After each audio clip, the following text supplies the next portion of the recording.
Fakta berikutnya, program bantuan pendidikan pemerintah kembali berpolemik. Program Indonesia Pintar atau PIP banyak tak tepat sasaran ataupun juga diselewengkan. Di antaranya kasus kepala sekolah yang disebut mencuri dana PIP di Bogor, Jawa Barat. Pakar pendidikan nilai harus ada evaluasi. Kementerian Pendidikan Dasar dan Menengah rekomendasikan jatuhkan sanksi kepegawaian. Oke, 2 minggu tuh jadi tuh. Nyicil apa kami kumaha? Kasus dugaan penyalahgunaan dana program Indonesia Pintar atau PIP kembali mencuat. Kali ini terjadi di SD Negeri Jagabita 03 Parung Panjang, Kabupaten Bogor, Jawa Barat. 160 siswa tidak pernah menerima bantuan pemerintah ini sejak tahun 2021. Disebut dana diselewengkan kepala sekolah.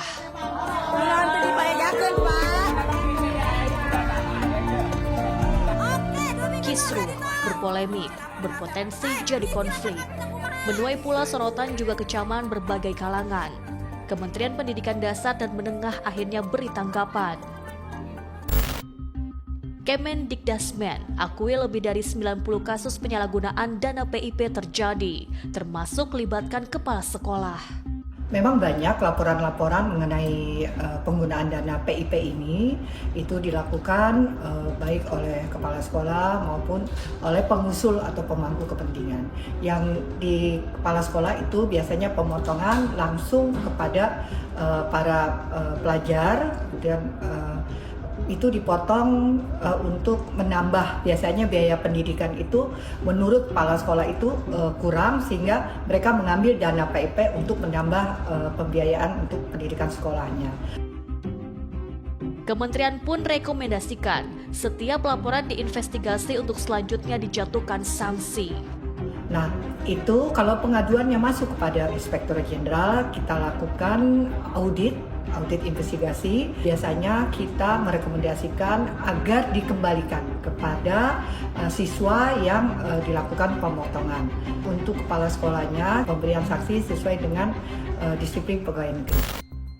Selaras, Jaringan Pemantau Pendidikan Indonesia atau JPPI menilai pengawasan dana sekolah atau dana pendidikan penting. Sebab faktanya, dana bantuan rawan dan kerap tak tepat sasaran. Jadi pengelolaan dana yang ada di sekolah, termasuk dana-dana BOS, dana-dana PIP, dana yang berasal dari daerah, dana yang berasal dari pusat, itu harus diaudit baik secara internal sekolah maupun melibatkan audit eksternal gitu ya. Kalau diaudit secara berkala ya, baik internal maupun eksternal audit, maka penyelewengan dana, tindak pidana korupsi di sekolah itu bisa diminimalisir. Program Indonesia Pintar sejatinya ditunjukkan diantaranya bagi peserta didik miskin, rentan miskin, yang terdampak bencana alam, serta dengan pertimbangan khusus lainnya. Besaran bantuan Rp450.000 untuk SD, Rp750.000 untuk SMP, dan Rp1.000.000 untuk tingkat SMA. Ditambah uang semester awal Rp225.000 sampai Rp500.000.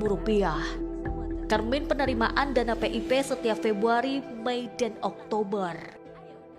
Oke, 2 minggu tuh jadi tuh. Nyicil apa kami kumaha? Faktanya, di antara akhir Desember kemarin, orang tua siswa geruduk rumah Badri, kepala SD Negeri Jagabita 03 Parung Panjang. Orang tua marah dan tuntut dana PIP dikembalikan. Semuanya. Diduga Badri salah gunakan dana bantuan. Pihak sekolah menampik dan berdalih dana dipakai buat membangun pagar. Rio Pramasta melaporkan untuk NET.